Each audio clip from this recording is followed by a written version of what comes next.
There's a sense that like the shared project of really coming to truths and really testing ideas is valued above personal egos when it's operating at its best.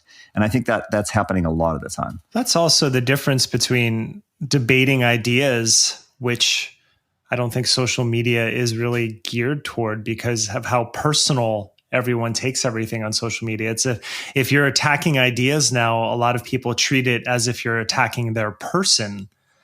And that's just really problematic. You know, when you discuss the kind of humility that might be overly pious or kind of self-sealing and is really reflective of a person's just their personal values. Yeah, I believe that is a factor. I'm also aware of the kind of humility that is won through relationships and service. And I have more to say about that, but I appreciate this distinction between scientific and social humilities. But that humility, number one, is the real sticking point because it's the province of those within scientific discourse already. But it's number two, the social one, where the rubber meets the road, really, in terms of public communications. And I think we have to own that we on this podcast often get accused of, as in our role as cultural critics, as having a lack of humility because we present our arguments with too much confidence or perhaps too much emotional force, that we mock those that we disagree with, that we're rigid, narrow-minded because we won't compromise on, the scientific consensus regarding vaccines, for example. Some will want us to have the kind of humility that they see Zach Bush performing when he's in rapture over the microbiome or the fishes or whatever, right? Yeah, and that's so perfect. But Matthew, it's so perfect, right? Because it's the humility that he's the performative humility that is engaging in, which is this mythopoetic kind of, beautiful mellifluous voice, all the rest of it. But then the things he's saying are so not actually humble. They're outrageous. Yeah. That's why I'll just this is my refrain, I think, for the podcast is that just put the content aside and study the affect of the influencer, because that's where the trust lines are built. And with Bush, his followers specifically love him for his own attack on the impious and non-humble technocrats of the medical world.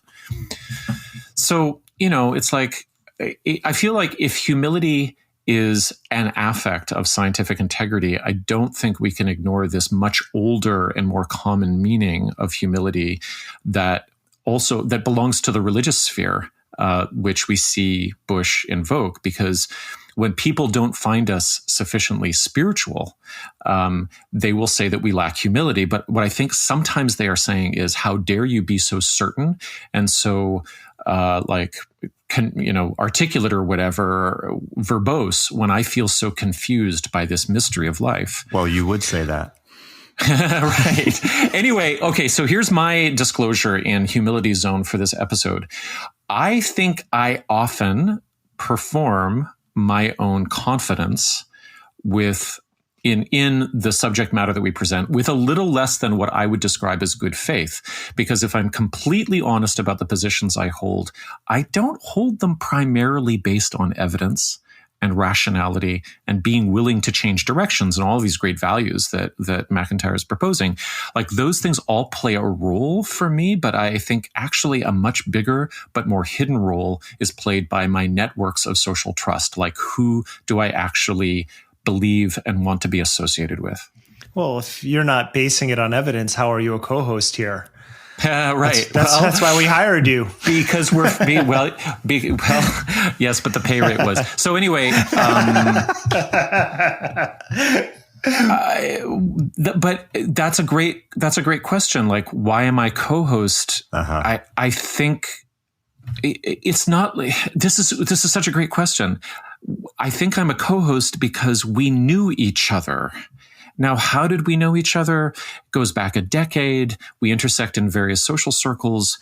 But I think, I don't want to speak for you guys, but I think there was an implicit trust that if we undertook a project like this, we would work hard and we would try to be, have integrity about it.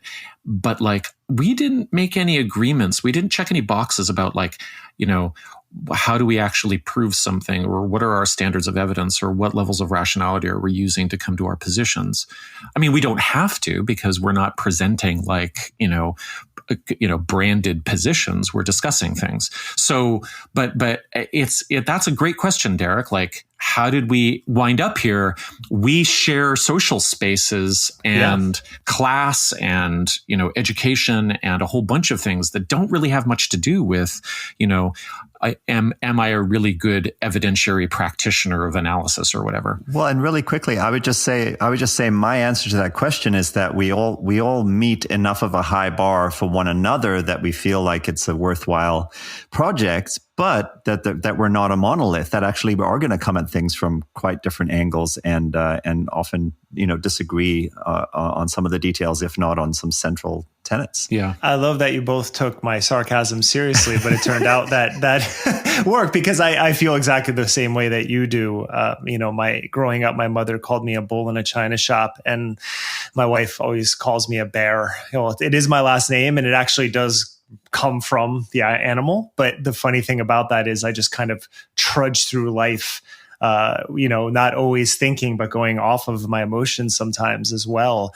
But that also speaks to an important point about humility. And I want to second Matthew's sentiment, Julian, that it was a really good interview.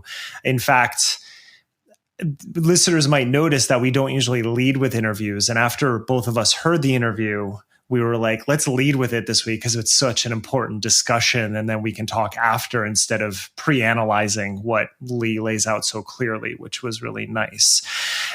As I was going through and making my notes while listening to the interview, there were really just two common threads, and they both had to do with the distance between how we act in real life and how we communicate on social media.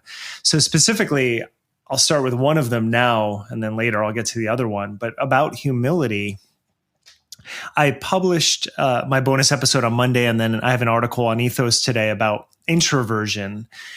And we live in a society that is very much geared toward extroversion as a leadership position or as a fulfillment of your destiny, as some sort of higher level to reach, is often presented as extroversion. So in her book, Quiet, Susan Cain goes to a Tony Robbins conference to talk about this, because here you have someone who, there might be a number of introverts in the audience, but Tony is telling you, walk on that fire, be loud, scream, dance. And the whole idea is often presented as the introverts need to be more extroverted, and then they will find their destiny. They'll be in their power, however you want to phrase it.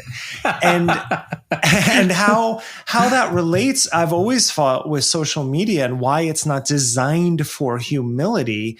Because if you wanted to post about your meditation practice, well, first off, you wouldn't post. But if you did, you would probably take a photo of the ocean or the mountain that you're looking at. You don't have to be in the shot.